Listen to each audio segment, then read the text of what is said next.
Hi guys, welcome to this episode of our self-defense tip video series. What we're going to be working on today is a short introduction into the escape from the front guillotine choke. Before we look at the escape, I want to demonstrate what the guillotine choke is and essentially what allows it to work as a very effective submission. The guillotine choke is where I bring my arm around his neck. My arm is under his, pretty much just underneath his neck, just my forearm on his chest, right under his Adam's apple. I'm holding my other wrist. Now what allows me to finish the choke is as I lift up, I also push my pelvis in, and that's what allows me to finish the choke. So again, my arms looking this way, securing the head, maybe a little bit of a step, pulling up, leaning my body in. That's what finishes the guillotine choke. Now, for the defense, the first thing that I have to do, again, is to make sure that I take away that leverage from him. Now, as always, in self-defense, something probably occurred, something probably there was something in our interaction that allowed me to end up in the guillotine, right? To the best that I can, don't end up in the guillotine to begin with. But if I do, I need to understand how to escape from it. So let's look at it real quick.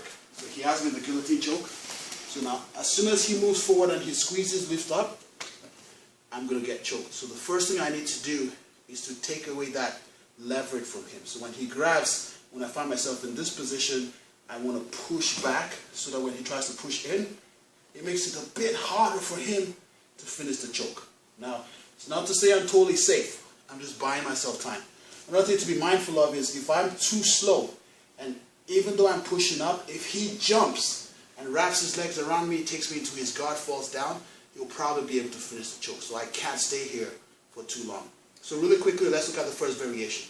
When I'm in the guillotine position, I push back. I use my free hand to this side, and I walk forward looking up towards the ceiling. This gives me a little bit of room, free in the hand. And at this point, I'm going to look for a joint lock depending on how his arms bend. The first one I'll do will be Uyengaki, which is the chicken wing, and I can pin. Right? The second one would be a straight arm lock. So again, he grabs me, I push, up, for the reverse arm lock.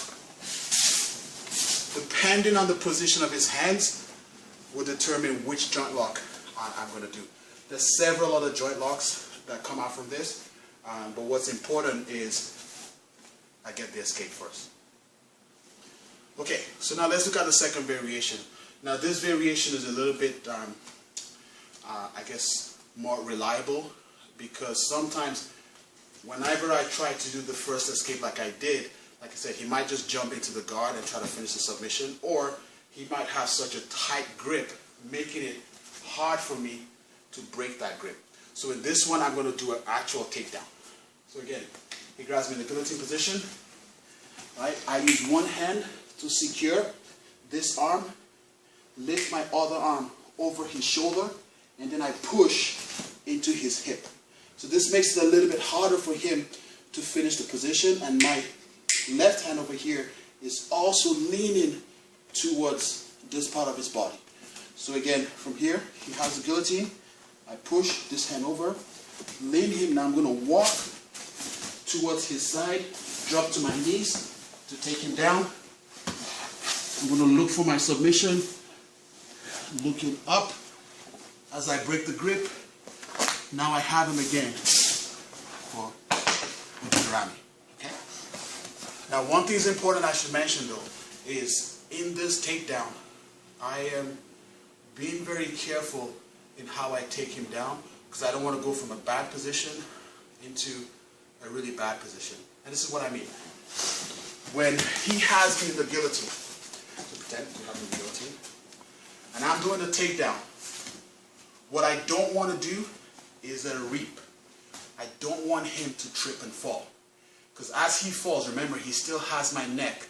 When he's falling and he's pulling on my neck, hyperextending my neck, just puts me in more harm's way. So I want to make sure I gently take him down.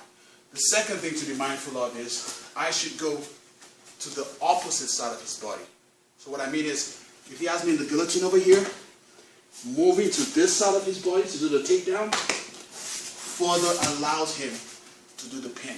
So I have to remember, in the heat of the moment, in a fraction of a second, to make sure to push his hips back, lean his body weight towards the opposite side, step behind him to do the takedown. Let's look at it real quick one more time. So again, he has me in the guillotine, push back, hand over, take him down, one hand over, I look up into a reverse scaffold, and at this point, my head is free. I can start to look for my submissions. You know, I can hit, I can do the figure four lock like I did before, or in this case, I'm going to go for another simple armbar. Stepping over, up, and finish with an armbar.